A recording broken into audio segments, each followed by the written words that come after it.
ਦਰਸ਼ਕਾਂ ਦਾ programme USA Times ਵਿੱਚ ਬਹੁਤ-ਬਹੁਤ ਸਵਾਗਤ। ਦੋਸਤੋ ਹਾਜ਼ਰ ਹਾਂ ਅੱਜ ਦੀਆਂ ਕੁਝ ਗੱਲਾਂ ਬਾਤਾਂ, ਅੱਜ ਦੇ ਕੁਝ ਮਸਲੇ ਤੁਹਾਡੇ ਨਾਲ ਸਾਂਝੇ ਕਰਨ ਲਈ।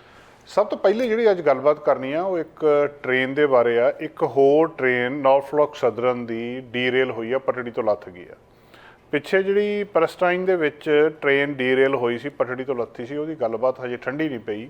ਲਗਾਤਾਰ ਇਹ ਗੱਲਬਾਤ ਚੱਲਦੀ ਆ ਰਹੀ ਆ। ਤੇ ਕੱਲ੍ਹ ਦੂਜੀ ਜਿਹੜੀ ਇਹ ਵਾਰਦਾਤ ਸੀ, ਇਹ ਹੋਈ। ਇਹ ਵਾਰਦਾਤ ਇਸ ਤਰ੍ਹਾਂ ਹੋਈ ਆ ਕਿ ਚਲਦੀ ਟ੍ਰੇਨ ਦੇ ਕੁਝ ਡੱਬੇ ਲੀਹ ਤੋਂ ਲੱਥ ਗਏ ਤੇ ਫਿਰ ਉੱਥੇ ਸ਼ੈਲਟਰ ਇਨ ਪਲੇਸ ਦੇ ਕੁਝ ਆਰਡਰ ਜਾਰੀ ਕਰਨੇ ਪਏ। 1 ਮਹੀਨੇ ਦੇ ਵਿੱਚ ਕੰਪਨੀ ਦੀ ਦੂਜੀ ਗੱਡੀ ਹੈ ਜਿਹਦੇ ਪਟੜੀ ਤੋਂ ਡੱਬੇ ਲੱਥ ਗਏ ਆ। ਇਹਦੇ 'ਚ ਕਿਹਾ ਇਹ ਜਾ ਰਿਹਾ ਕਿ ਕੋਈ ਵੀ ਖਤਰਨਾਕ ਮਟੀਰੀਅਲ ਨਹੀਂ ਸੀ, ਕਿਉਂਕਿ ਪਹਿਲੀ ਜਿਹੜੀ ਟ੍ਰੇਨ ਡੀਰੇਲ ਹੋਈ ਸੀਗੀ, ਪਟੜੀ ਤੋਂ ਲੱਥੀ ਸੀ, ਉਹਦੇ ਵਿੱਚ ਕੈਮੀਕਲ ਸੀਗੇ ਕਈ ਤਰ੍ਹਾਂ ਦੇ, ਜਿਹੜੀ ਹਜੇ ਤੱਕ ਚਰਚਾ ਚੱਲ ਰਹੀ ਆ। ਹੁਣ ਇਸ ਮਾਮਲੇ ਦੇ ਵਿੱਚ ਕਿਹਾ ਜਾ ਰਿਹਾ ਕਿ ਕੈਮੀਕਲ ਤਾਂ ਕੋਈ ਨਹੀਂ ਸੀ। ਜਿਹੜੀ ਸਟੇਟ ਲੋਕਲ ਤੇ ਜਿਹੜੇ ਹੋਰ ਐਨਵਾਇਰਮੈਂਟਲ ਅਫੀਸ਼ੀਅਲਸ ਆ ਉਹਨਾਂ ਦੇ ਕਹਿਣ ਦੇ ਅਨੁਸਾਰ 20 ਜਿਹੜੀਆਂ ਡੱਬੇ ਸੀਗੇ ਉਹ ਥੱਲੇ ਲੱਥੇ ਆ। ਇਹ ਸਪਰਿੰਗ ਫੀਲਡ ਦੇ ਨੇੜੇ ਦੀ ਗੱਲਬਾਤ ਆ ਤੇ 40 ਕੁ ਮੀਲ ਦੂਰ ਆਏ ਕੋਲੰਬਸ ਤੋਂ, ਤੇ ਜਿਹਦੇ ਵਿੱਚ ਸਮਾਨ ਲੈ ਕੇ ਜਾ ਰਹੀ ਸੀ। ਤੇ ਜਿਹੜੇ ਅਫੀਸ਼ੀਅਲਸ ਨੇ ਜਿਹੜੀ ਇਹ ਜਾਣਕਾਰੀ ਸਾਡੇ ਨਾਲ ਸਾਂਝੀ ਕੀਤੀ ਹੈ। ਹੁਣ ਲੋਕਾਂ ਦੇ ਵਿੱਚ ਡਰ ਕੀ ਆ? ਜਦੋਂ ਓਹਾਇਓ ਦੇ ਵਿੱਚ ਪਹਿਲਾਂ ਟ੍ਰੇਨ ਡੀਰੇਲ ਹੋਈ ਸੀ, ਉਦੋਂ ਇਹਨਾਂ ਨੇ ਕਿਹਾ ਸੀ, ਜਿੱਦਣ ਟ੍ਰੇਨ ਡੀਰੇਲ ਹੋਈ ਸੀ ਉਹ ਤੋਂ ਅਗਲੇ ਦਿਨ ਹੀ ਬਿਆਨ ਦਿੱਤਾ ਸੀ ਵੀ ਕੋਈ ਇੱਦਾਂ ਦੀ ਗੱਲਬਾਤ ਨਹੀਂ ਆ ਤੇ ਸਾਰਾ ਕੁਝ ਠੀਕ ਠਾਕ ਆ, ਇਸ ਕਰਕੇ ਖਤਰਾ ਕੋਈ ਨਹੀਂ ਆ ਤੇ ਕੋਈ ਵੀ ਇੱਦਾਂ ਦੀ ਵਾਤਾਵਰਨ ਵਾਲੀ ਗੱਲਬਾਤ ਨਹੀਂ ਆ। ਬਾਅਦ 'ਚ ਗੱਲਾਂ ਨਿਕਲਣੀਆਂ ਸ਼ੁਰੂ ਹੋ ਗਈਆਂ ਤੇ ਕਰਦੇ ਹੁਣ ਤੱਕ ਉਹਦੇ 'ਤੇ ਕਿੰਨੀਆਂ ਇਨਕੁਆਇਰੀਆਂ ਬਿਠਾਤੀਆਂ ਤੇ ਕਿੰਨਾ ਕੁਛ ਉਹਦੇ ਵਿੱਚ ਹੋ ਗਿਆ। ਲੋਕਾਂ ਦਾ ਪੀਣ ਵਾਲਾ ਪਾਣੀ ਨਹੀਂ ਰਿਹਾ, ਉਹਨਾਂ ਦੇ ਰਿਹਾਇਸ਼ ਹੋਣ ਲੱਗ ਪਈ। ਇਹੀ ਡਰ ਲੋਕਾਂ ਨੂੰ ਇਸ ਮਾਮਲੇ ਦੇ ਵਿੱਚ ਆ ਕਿ ਸਰਕਾਰ ਕਹੀ ਤਾਂ ਜਾਂਦੀ ਆ ਕਿ ਸਾਡੇ ਕੋਲ ਕੋਈ ਇੱਦਾਂ ਦੀ ਗੱਲਬਾਤ ਨਹੀਂ ਆ। 5 ਘਰਾਂ ਦੇ ਵਿੱਚ ਸਿਰਫ ਸ਼ੈਲਟਰ ਇਨ ਪਲੇਸ ਦੇ ਆਰਡਰ ਇਹਨਾਂ ਨੇ ਦਿੱਤੇ ਆ। 1000 ਕੁ ਫੁੱਟ ਦੂਰ ਸੀਗੇ ਜਿਹੜੇ ਇਸ ਕ੍ਰੈਸ਼ ਤੋਂ ਦੂਰ। ਸੋ ਇਹ ਬਾਅਦ ਦੇ ਵਿੱਚ ਆਰਡਰ ਜਲਦੀ 10 ਕੁ ਘੰਟੇ ਬਾਅਦ ਇਹ ਆਰਡਰ ਚੱਕ ਲਿਆ ਗਿਆ ਸੀ। 1500 ਜਿਹੜੇ ਰੈਜ਼ੀਡੈਂਟਸ ਨੇ ਉਹਨਾਂ ਦੇ ਕੋਲ ਬਿਜਲੀ ਦਾ ਸਮੱਸਿਆ ਆ ਗਈ ਇਸ ਡੀਰੇਲਮੈਂਟ ਕਰਕੇ। ਤੇ ਐਤਵਾਰ ਨੂੰ 49 ਰੈਜ਼ੀਡੈਂਟ ਜਿਹੜੇ ਆ ਬਾਅਦ ਦੁਪਹਿਰ ਬਿਨਾਂ ਇਲੈਕਟ੍ਰੀਸਿਟੀ ਤੋਂ ਦੱਸੇ ਜਾ ਰਹੇ ਸੀ ਕੱਲ੍ਹ। ਹੁਣ ਇਨਵੈਸਟੀਗੇਸ਼ਨ ਇਹਦਾ ਕੌਜ਼ ਇਨਵੈਸਟੀਗੇਸ਼ਨ ਦੇ ਅੰਡਰ ਆ। ਜਿਹੜੀ ਪਹਿਲੀ ਟ੍ਰੇਨ ਲੀਹ ਤੋਂ ਲੱਥੀ ਸੀ ਉਹਦੇ ਵਿੱਚ ਇਹ ਸੀਗਾ ਵੀ ਉਹਦੇ ਕੋਲ ਬੇਰਿੰਗ ਜਿਹੜੇ ਸੀਗੇ ਉਹ ਖਰਾਬ ਹੋ ਗਏ ਸੀ। ਉਹ ਬੈਰਿੰਗ ਖਰਾਬ ਹੋਣ ਦੇ ਨਾਲ ਉਹ ਰਗੜ ਹੋਈ ਤੇ ਉਹਦੇ ਵਿੱਚੋਂ ਅੱਗ ਨਿਕਲੀ ਤੇ ਜਿਹਦੇ ਨਾਲ ਉਹ ਬਾਅਦ ਦੇ ਵਿੱਚ ਥੱਲੇ ਨਿਕਲ ਗਿਆ। ਤੇ ਉਹ ਅੱਗ ਨਿਕਲਦੀ ਬਹੁਤ ਪਹਿਲਾਂ ਕਈ ਕਿਲੋਮੀਟਰ ਕੁਛ ਜਿਹੜੇ ਕੈਮਰੇ ਆਲੇ ਦੁਆਲੇ ਕਿਤੇ ਲੱਗੇ ਸੀ ਘਰਾਂ ਦੇ ਵਿੱਚ, ਉਹਨਾਂ ਦੇ ਵਿੱਚ ਉਹਨਾਂ ਨੇ ਉਹਦੀ ਵੀਡੀਓ ਬਣਾ ਲਈ ਸੀ। ਇਹ 212 ਇਹਦੇ ਵਿੱਚ ਬੋਗੀਆਂ ਸੀਗੀਆਂ, ਡੱਬੇ ਸੀਗੇ ਜਿਹੜੇ ਬੈਲਵਿਊ ਓਹਾਈਓ ਤੋਂ ਡਿਪਾਰਟ ਕੀਤੀ ਆ ਤੇ ਬਰਮਿੰਘਮ ਅਲਾਸਕਾ ਵੱਲੋਂ ਇਹਨਾਂ ਨੇ ਜਾਣਾ ਸੀਗਾ। 2 ਕ੍ਰਿਊ ਦੇ ਵਿਅਕਤੀ ਸੀਗੇ ਇਹਦੇ ਵਿੱਚ, ਉਹਨਾਂ ਨੂੰ ਕੁਛ ਨਹੀਂ ਹੋਇਆ। 2 ਟੈਂਕਰ ਜਿਹੜੇ ਰੈਜ਼ੀਡੂਅਲ ਅਮਾਊਂਟ ਸੀਗੀ ਡੀਜ਼ਲ ਐਗਜ਼ੌਸਟ ਫਲੂਇਡ ਦੀ ਉਹ ਇਹਦੇ ਵਿੱਚ ਸੀਗੇ। 2 ਦੂਜੇ ਸੀਗੇ, ਉਹਨਾਂ ਦੇ ਵਿੱਚ ਪੋਲੀਐਕ੍ਰਮਾਈਡ ਵਾਟਰ ਸੋਲੂਸ਼ਨ ਦੱਸਿਆ ਜਾ ਰਿਹਾ ਹੈ। ਦੋਵਾਂ ਮਟੀਰੀਅਲਸ ਨੂੰ ਇਹ ਕਾਮਨ ਇੰਡਸਟਰੀਅਲ ਪ੍ਰੋਡਕਟ ਮੰਨਦੇ ਆ ਤੇ ਇਹਦਾ ਦੱਸਿਆ ਜਾ ਰਿਹਾ ਕਿ ਕੋਈ ਵੀ ਇਹਦੇ ਵਿੱਚ ਖਤਰੇ ਵਾਲੀ ਗੱਲਬਾਤ ਨਹੀਂ ਹੁੰਦੀ। ਇੱਕ ਇਹਦੇ ਵਿੱਚ PV ਸੀਗਾ, ਪੋਲੀਵਿਨਾਈਲ ਕਲੋਰਾਈਡ ਪੈਲੇਟਸ ਕਾਰ ਸੀਗੀ ਜਿਹੜਾ ਉਹਦਾ ਵੀ ਕੋਈ ਅਸਰ ਇਸ ਤਰੀਕੇ ਦੇ ਨਾਲ ਨਹੀਂ ਮੰਨਿਆ ਜਾ ਰਿਹਾ। ਹੁਣ ਉੱਥੋਂ ਇਹਨੂੰ ਕਰ ਦਿੱਤਾ ਗਿਆ, ਟ੍ਰੇਨ ਚੱਲ ਪਈ ਆ, ਪਰ ਫਿਰ ਵੀ ਇਹਦਾ ਉਹਨਾਂ ਨੇ ਕੱਲ੍ਹ ਕਲੀਨ ਅਪ ਸਾਰੇ ਦਾ ਸਾਰਾ ਕਰ ਦਿੱਤਾ। ਗਵਰਨਰ ਮਾਈਕ ਡਿਵਾਈਨ ਨੇ ਉਹਨਾਂ ਨੇ ਟਵਿੱਟਰ ਦੇ ਉੱਤੇ ਆਪਣੇ ਇਹ ਜਾਣਕਾਰੀ ਦਿੱਤੀ ਹੈ ਕਿ ਪ੍ਰੈਜ਼ੀਡੈਂਟ ਬਾਈਡਨ ਤੇ ਟਰਾਂਸਪੋਰਟੇਸ਼ਨ ਸੈਕਟਰੀ ਪੈਟ ਬਟਿੰਗ ਨੂੰ ਕਿਹਾ ਕਿ ਫੈਡਰਲ ਸਰਕਾਰ ਇਸ ਮਾਮਲੇ ਦੇ ਵਿੱਚ ਆ ਕੇ ਸਾਡੀ ਮਦਦ ਕਰੇ। ਉਹਨਾਂ ਨੇ ਵੀ ਕਿਹਾ ਕਿ ਅਸੀਂ ਇਹਨੂੰ ਕਲੋਜ਼ਲੀ ਮੋਨੀਟਰ ਕਰ ਰਹੇ ਹਾਂ।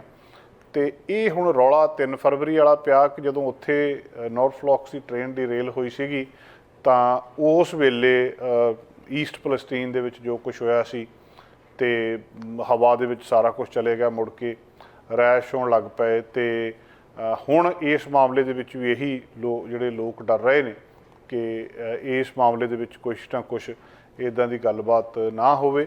ਪਰ ਦੇਖੋ ਕੀ ਇਹਦਾ ਬਣਦਾ ਆ। ਹਜੇ ਤੱਕ ਜਿਹੜੀ ਸੂਚਨਾ ਮਿਲੀ ਆ ਉਹਦੇ ਅਨੁਸਾਰ ਕੋਈ ਵੀ ਇੱਥੇ ਇੱਦਾਂ ਦੀ ਗੱਲਬਾਤ ਇਹਦੇ ਵਿੱਚ ਨਹੀਂ ਨਜ਼ਰ ਆ ਰਹੀ। ਗੱਡੀ ਲੀਹ ਤੋਂ ਲੱਥੀ ਆ ਪਰ ਇਹਦੇ ਵਿੱਚ ਖਤਰਨਾਕ ਕੋਈ ਇੱਦਾਂ ਦੀ ਗੱਲਬਾਤ ਨਹੀਂ ਹੈ ਜਿਹੜਾ ਲੋਕਾਂ ਦੇ ਉੱਤੇ ਅਸਰ ਪੈ ਸਕੇ। ਅਗਲੀ ਖਬਰ ਦੋਸਤੋ ਅਮਰੀਕਾ ਵਾਸੀਆਂ ਦੀ ਸਿਹਤ ਸੰਬੰਧੀ ਆ। ਸਿਹਤ ਸੰਬੰਧੀ ਲਗਾਤਾਰ ਕੁਝ ਖਬਰਾਂ ਆ ਰਹੀਆਂ ਔਰ ਖਬਰਾਂ ਦੇ ਵਿੱਚ ਇੱਕੋ ਹੀ ਗੱਲ ਵਾਰ-ਵਾਰ ਆ ਰਹੀ ਹੈ ਕਿ ਇੱਥੇ ਡਾਇਬਟੀਜ਼ ਤੇ ਓਬੈਸਿਟੀ ਜਿਹੜੀ ਆ ਉਹ ਵੱਧ ਰਹੀ ਆ। ਪਹਿਲਾਂ ਆਪਾਂ ਤੁਹਾਡੇ ਨਾਲ ਖਬਰ ਸਾਂਝੀ ਕੀਤੀ ਸੀ ਵੀ ਬੱਚਿਆਂ ਦੇ ਵਿੱਚ ਵੱਧ ਰਹੀ ਆ, ਹੁਣ ਇਹ ਅਡਲਟਸ ਦੇ ਵਿੱਚ ਵੱਧ ਰਹੀ ਆ, ਯੰਗ ਅਡਲਟਸ ਦੇ ਵਿੱਚ ਮਤਲਬ ਵੱਧ ਰਹੀ ਪਹਿਲਾਂ ਹੀ ਸੀਗੀ। ਰਿਪੋਰਟ ਹੁਣ ਆਈ ਆ, ਪਹਿਲੀ ਰਿਪੋਰਟ ਦੇ ਅਨੁਸਾਰ ਅਮਰੀਕਾ ਦੇ ਵਿੱਚ ਜਿੰਨੇ ਬੱਚੇ ਆ ਮੋਟਾਪੇ ਦਾ ਸ਼ਿਕਾਰ ਨੇ ਡਾਇਬਟੀਜ਼ ਨੇ, ਸਰਕਾਰ ਕਹਿੰਦੀ ਸੀ ਕਿ ਇਹਨਾਂ ਦਾ ਕੋਈ ਨਾ ਕੋਈ ਇਲਾਜ ਕਰੋ, ਚਾਹੇ ਇਹਨਾਂ ਨੂੰ ਬੈਰੀਐਟ੍ਰਿਕ ਸਰਜਰੀ ਕਰ ਦਿਓ, ਜੋ ਮਰਜ਼ੀ ਕਰੋ, ਇਹਨਾਂ ਨੂੰ ਪਤਲੇ ਕਰੋ।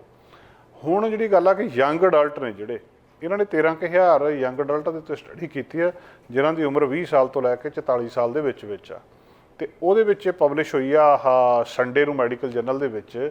ਉਹਦੇ ਵਿੱਚ ਬਹੁਤ ਸਾਰੀਆਂ ਗੱਲਾਂ ਸਾਹਮਣੇ ਆਈਆਂ, ਜਿਨ੍ਹਾਂ ਦੇ ਵਿੱਚ ਇੱਕ ਇਹ ਆ ਕਿ ਜਿਹੜੀ ਇਹ ਜਨਰੇਸ਼ਨ ਆ ਇਹ ਅਣਿਆਈ ਮੌਤ 'ਤੇ ਮੌਤ ਮਰ ਰਹੀ ਹੈ। ਮਤਲਬ ਪ੍ਰੀਮੈਚਿਓਰਲੀ ਹਾਰਟ ਅਟੈਕ ਹੋ ਜਾਂਦਾ, ਕਿਸੇ ਨੂੰ ਸਟ੍ਰੋਕ ਹੋ ਜਾਂਦਾ, ਕਿਸੇ ਨੂੰ ਹੋਰ ਕੰਪਲੀਕੇਸ਼ਨ ਹੋ ਜਾਂਦੀ, ਔਰ ਇਹਨਾਂ ਸਾਰੀਆਂ ਅਲਾਮਤਾਂ ਤੋਂ ਬਚਿਆ ਜਾ ਸਕਦਾ ਆ।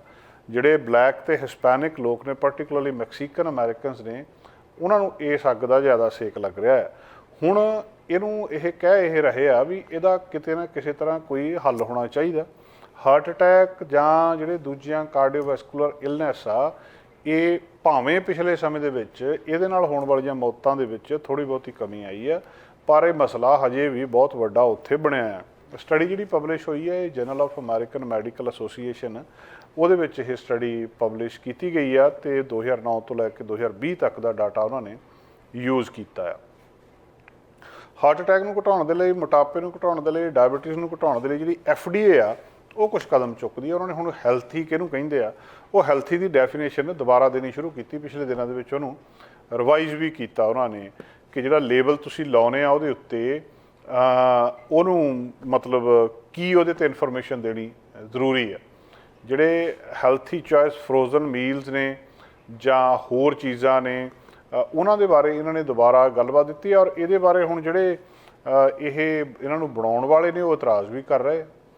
ਮਤਲਬ ਜਿਹੜੀਆਂ ਚੀਜ਼ਾਂ ਤੁਸੀਂ ਮਾਈਕ੍ਰੋਵੇਵਸ ਦੇ ਵਿੱਚ ਯੂਜ਼ ਕਰਦੇ ਆ, ਅਤੇ ਉਹ ਜਿਹਦੇ ਵਿੱਚ ਕਿੰਨਾ ਕੁਛ ਉਹਦੇ ਅੰਦਰ ਪਿਆ ਆ, ਕਿੰਨੀ ਉਹਦੇ ਅੰਦਰ ਜਿਹੜੀ ਸ਼ੂਗਰ ਆ, ਕਿੰਨੀ ਉਹਦੇ ਅੰਦਰ ਫੈਟ ਆ, ਉਹਦੇ ਉੱਤੇ ਹੁਣ ਇਹਨਾਂ ਨੇ ਦੱਸਣਾ ਸ਼ੁਰੂ ਕਰ ਦਿੱਤਾ। ਜਿਹੜੀ ਫੂਡ ਐਂਡ ਡਰੱਗ ਐਡਮਿਨਿਸਟ੍ਰੇਸ਼ਨ ਆ, ਉਹਨਾਂ ਦਾ ਐਫਰਟ ਆ ਕਿ ਹੈਲਥੀ ਦੀ ਜਿਹੜੀ ਪਰਿਭਾਸ਼ਾ ਆ ਉਹਨੂੰ ਹੁਣ ਦੱਸਿਆ ਜਾਵੇ। ਅਤੇ ਇਹਦੇ ਵਿੱਚ ਉਹਨਾਂ ਨੇ ਜਿਹੜੀ ਕਿਹਾ ਕਿ FDA ਦਾ ਜਿਹੜਾ ਪ੍ਰਪੋਜ਼ਲ ਅਡੋਪਟ ਕੀਤਾ ਗਿਆ ਸਾਰੇ ਫਾਰਮ ਦੇ ਵਿੱਚ, ਜਿਹੜੀਆਂ ਕੰਪਨੀਆਂ ਨੇ ਕੋਂਗਰਾ ਵਰਗੀਆਂ ਜਾਂ ਦੂਜੀਆਂ ਤੀਜੀਆਂ ਨੇ, ਉਹਨਾਂ ਦਾ ਵੀ ਇਹਦੇ ਉੱਤੇ ਸਿੱਧਾ ਅਸਰ ਪੈ ਰਿਹਾ।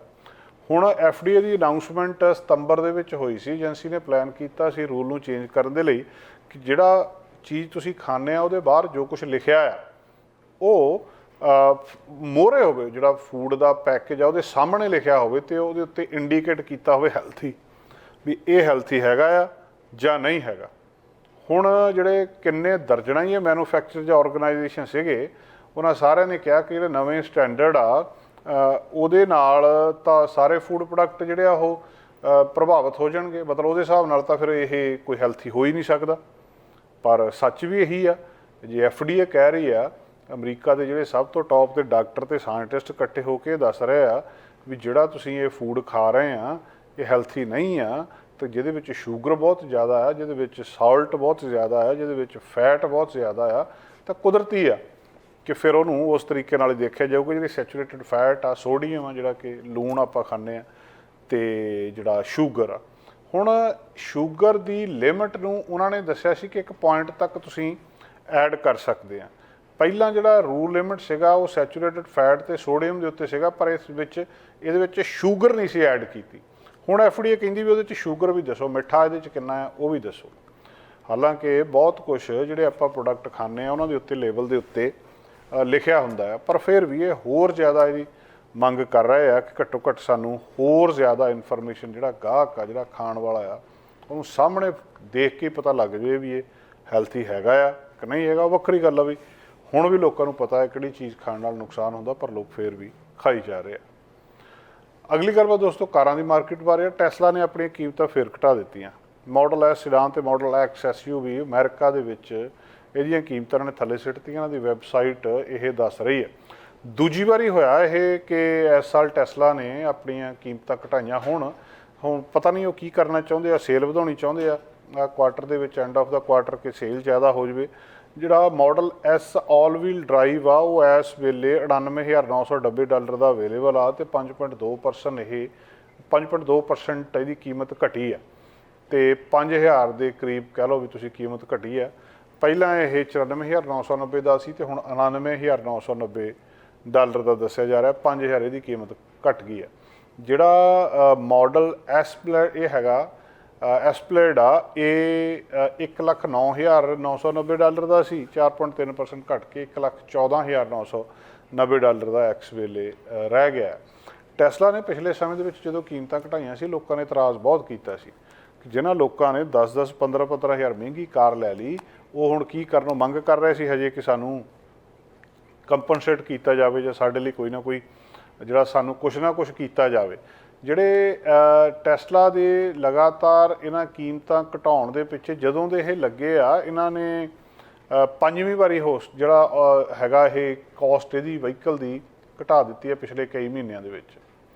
ਤੇ ਜਿਹੜਾ ਟੈਸਲਾ ਦਾ ਇਨਵੈਸਟਰ ਡੇ ਸੀਗਾ, ਇਹਨਾਂ ਦੀ ਕੰਪਨੀ ਦੀ ਆਸਟਨ ਫੈਕਟਰੀ ਦੇ ਵਿੱਚ CEO ਐਲਨ ਮਸਕ ਤੇ ਹੋਰ ਲੀਡਰ ਜਿਹੜੇ ਉਹਨਾਂ ਨੇ ਡਿਸਕਸ ਕੀਤਾ ਸੀ ਕਿ ਅਸੀਂ ਕਿਸ ਤਰ੍ਹਾਂ ਕਾਸਟ ਕਟਿੰਗ ਕਰ ਸਕਦੇ ਹਾਂ। ਸੋ ਜਿਹੜੇ ਲੋਕ ਟੈਸਲਾ ਨੂੰ ਜਿਹੜੇ ਮਤਲਬ ਇਹਨਾਂ ਦੇ ਕਹਿਣ ਦੇ ਅਨੁਸਾਰ ਟੈਸਲਾ ਲੈਣ ਵਾਲੇ ਲੋਕਾਂ ਦੀ ਬਹੁਤ ਲੰਬੀ ਲਾਈਨ ਆ ਤੇ ਇਹ ਉਹਨਾਂ ਨੂੰ ਜਿਹੜਾ ਕਰਨਾ ਚਾਹੁੰਦੇ ਆ ਤੇ ਕੁਦਰਤੀ ਆ ਕਿ ਜਿਹੜਾ ਲਿਮਿਟਿੰਗ ਫੈਕਟਰ ਆ ਉਹ ਇਹਦੀ ਕੀਮਤ ਆ ਉਹਨੂੰ ਕਿਸੇ ਨਾ ਕਿਸੇ ਤਰ੍ਹਾਂ ਇਹ ਸੈੱਟ ਕਰਕੇ ਕੀਮਤਾਂ ਘਟਾ ਰਿਹਾ। ਮਾਡਲ 3 ਟੈਸਲਾ ਮਾਡਲ 3 ਤੇ Y ਹਜੇ ਵੀ ਅਵੇਲੇਬਲ ਨੇ। ਉਹਨਾਂ ਦੇ ਉੱਤੇ ਜਿਹੜਾ $7500 ਦਾ ਫੈਡਰਲ ਟੈਕਸ ਇਨਸੈਂਟਿਵ ਆ US ਦੇ ਵਿੱਚ, ਉਹ ਇਸ ਮਹੀਨੇ ਜਿੰਨਾ ਹੈਗਾ ਉਹਦੇ ਵਿੱਚ ਇਹ ਅਵੇਲੇਬਲ ਦੱਸਿਆ ਜਾ ਰਿਹਾ ਆ। ਜਿਹੜੀਆਂ ਇਹ ਇਲੈਕਟ੍ਰਿਕ ਵਹੀਕਲਸ ਨੇ ਇਹ ਕਾਫੀ ਜ਼ਿਆਦਾ ਪੋਪੂਲਰ ਨੇ, ਤੁਹਾਨੂੰ ਪਤਾ ਕਿ ਆਉਣ ਵਾਲਾ ਸਮਾਂ ਇਹਨਾਂ ਦਾ ਹੀ ਆ। ਪਰ ਟੈਸਲਾ ਕਿਉਂਕਿ ਪਹਿਲਾ ਮੈਨੂਫੈਕਚਰ ਸੀ ਤੇ ਹੁਣ ਇਹਨਾਂ ਦਾ ਇਹਨਾਂ ਕੀਮਤਾਂ ਨੂੰ ਘਟਾਉਣਾ ਬਾਕੀ ਜਿਹੜੇ ਕਾਰਾਂ ਬਣਾਉਣ ਵਾਲੇ ਨੇ ਉਹਨਾਂ ਦੇ ਲਈ ਵੀ ਇੱਕ ਚਿੰਤਾ ਪੈਦਾ ਕਰ ਰਿਹਾ, ਜਾਂ ਇਹਨਾਂ ਨੂੰ ਪਤਾ ਹੈ ਕਿ ਹੁਣ ਅਸੀਂ ਮਾਰਕੀਟ ਦੇ ਵਿੱਚ ਜਾਣਾ ਆ ਤੇ ਸਾਡੇ ਕੋਲ ਕੁਛ ਨਾ ਕੁਛ ਇਹੋ ਜਿਹਾ ਜ਼ਰੂਰ ਹੋਣਾ ਚਾਹੀਦਾ ਜਿਹਦੇ ਕਰਕੇ ਲੋਕ ਸਾਡੇ ਵੱਲ ਆਉਣ।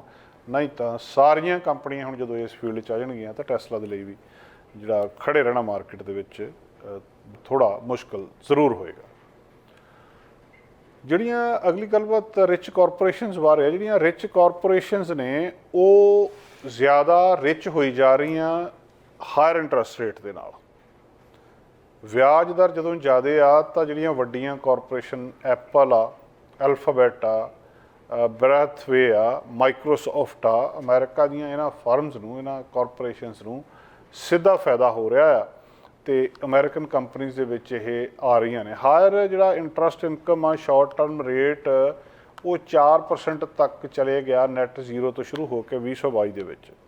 ਸਿਚੁਏਸ਼ਨ ਜੇਕਰ ਐਸੇ ਤਰ੍ਹਾਂ ਰਹਿੰਦੀ ਹੈ ਸਾਲ ਦੇ ਵਿੱਚ ਤਾਂ ਜਿਹੜੇ ਸ਼ਾਰਟ ਰੇਟਸ ਨੇ ਉਹ ਪਹਿਲਾਂ ਹੀ 1/4% ਪੁਆਇੰਟ ਤੇ ਫੈਡਰਲ ਰਿਜ਼ਰਵ ਉਹਨੂੰ ਦੇਖ ਰਿਹਾ ਹੈ ਕਿ ਕਿਸੇ ਨਾ ਕਿਸੇ ਤਰ੍ਹਾਂ ਫੈਡਰਲ ਫੰਡ ਵੱਲੋਂ ਪੁਸ਼ ਕੀਤਾ ਜਾਵੇ 5% ਤੋਂ ਜ਼ਿਆਦਾ। ਜਿਹੜਾ ਇਸ ਵੇਲੇ ਟਾਰਗੇਟ 4.5% ਆ ਉਹਨੂੰ ਉਹਦੇ ਵਿੱਚ ਵਾਧਾ ਕਰਕੇ ਤੇ ਇਹਨੂੰ ਇਹ 4.75 ਦੇ ਉੱਤੇ ਲਿਜਾਣਾ ਚਾਹੁੰਦੇ ਆ। ਐਪਲ ਸਭ ਤੋਂ ਜ਼ਿਆਦਾ ਕੈਸ਼ ਹੋਲਡ ਕਰ ਰਹੀ ਆ। ਜਿਹੜੀ ਮਾਰਕੀਟੇਬਲ ਸਿਕਿਉਰਿਟੀਜ਼ ਹੈਗੀਆਂ US ਕੰਪਨੀ ਦੇ ਵਿੱਚ 165 ਬਿਲੀਅਨ 31 ਦਸੰਬਰ ਤੱਕ ਦੱਸਿਆ ਜਾ ਰਿਹਾ ਆ। ਇਹਨਾਂ ਨੇ 868 ਮਿਲੀਅਨ ਵਿਆਜ ਦਾ, ਇੰਟਰਸਟ ਦਾ ਜਿਹੜਾ ਜਾਂ ਡਿਵੀਡੈਂਡ ਇਨਕਮ ਦਾ 4th ਕੁਆਰਟਰ ਦੇ ਵਿੱਚ ਇਕੱਠਾ ਕੀਤਾ। 868 ਮਿਲੀਅਨ ਜਨਰੇਟ ਕੀਤਾ ਇਹਨਾਂ ਨੇ। ਤੇ ਦੂਜਾ ਜਿਹੜਾ ਦੱਸਿਆ ਜਾ ਰਿਹਾ ਕਿ ਇਹ 33% ਜ਼ਿਆਦਾ ਆ ਜਦੋਂ ਕਿ $650 ਮਿਲੀਅਨ ਤੋਂ ਵੱਧ ਕੇ। ਸੋ 1 ਸਾਲ ਪਹਿਲਾਂ ਜਿਹੜਾ ਇੰਟਰਸਟ ਜਾਂ ਡਿਵੀਡੈਂਡ ਤੋਂ ਇਹਨਾਂ ਨੇ ਜਿੰਨਾ ਇਕੱਠਾ ਕੀਤਾ ਸੀ ਉਹ 650 ਮਿਲੀਅਨ ਯਾਨੀ ਕਿ 650 ਮਿਲੀਅਨ ਸੀ। ਹੁਣ ਇਹਨਾਂ ਨੇ ਜਿਹੜਾ ਕੀਤਾ ਆ ਇਹ $868 ਮਿਲੀਅਨ ਦੱਸਿਆ ਜਾ ਰਿਹਾ ਆ।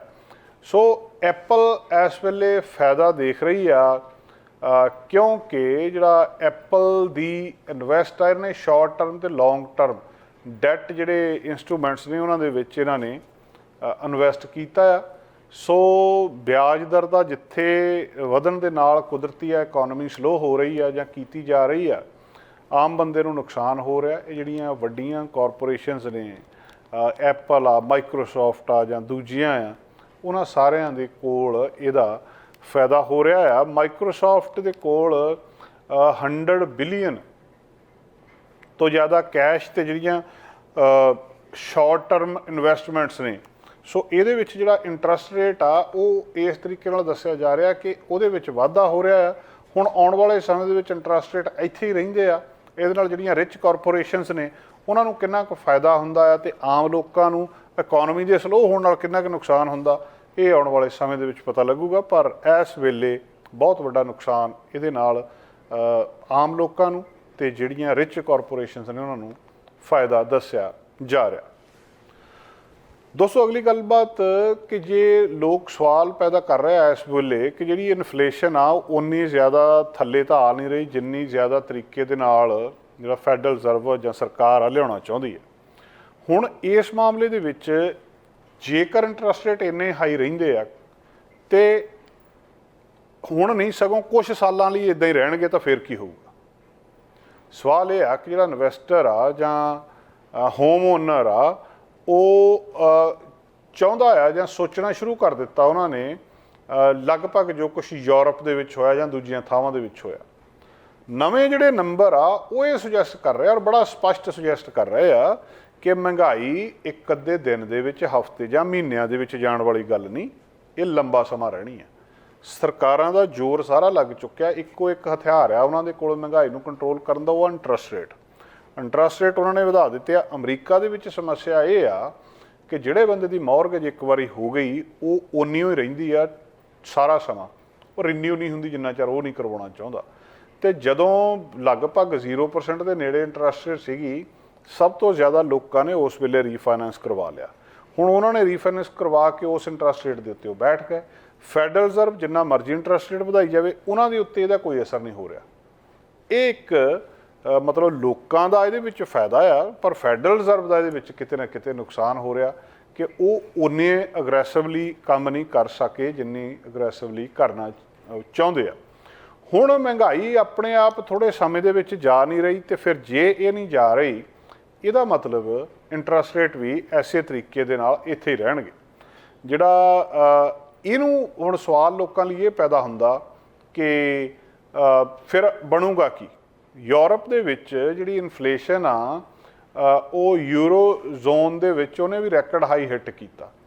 ਹੁਣ ਇਹਨਾਂ ਸਾਰੀਆਂ ਚੀਜ਼ਾਂ ਦੇ ਵਿੱਚ ਇੰਟਰਸਟ ਰੇਟ ਦਾ ਜ਼ਿਆਦਾ ਰਹਿਣਾ ਲੋਕਾਂ ਦੇ ਲਈ ਇੱਕ ਵੱਡੀ ਸਮੱਸਿਆ ਬਣ ਰਹੀ ਆ। ਅਨਐਮਪਲੋਇਮੈਂਟ ਲੈਵਲ ਕੈਨੇਡਾ ਵਿੱਚ ਵੀ ਤੇ ਅਮਰੀਕਾ ਦੇ ਵਿੱਚ ਵੀ ਮਤਲਬ ਮਲਟੀ ਡੈਕਡ ਲੋ ਦੱਸਿਆ ਜਾ ਰਿਹਾ ਵੀ ਕਈ ਦਹਾਕਿਆਂ ਦੇ ਵਿੱਚ ਇੰਨੀ ਲੋ ਅਨਐਮਪਲੋਇਮੈਂਟ ਨਹੀਂ ਦੇਖੀ ਜਿੰਨੀ ਇਸ ਵੇਲੇ ਹੈਗੀ ਆ।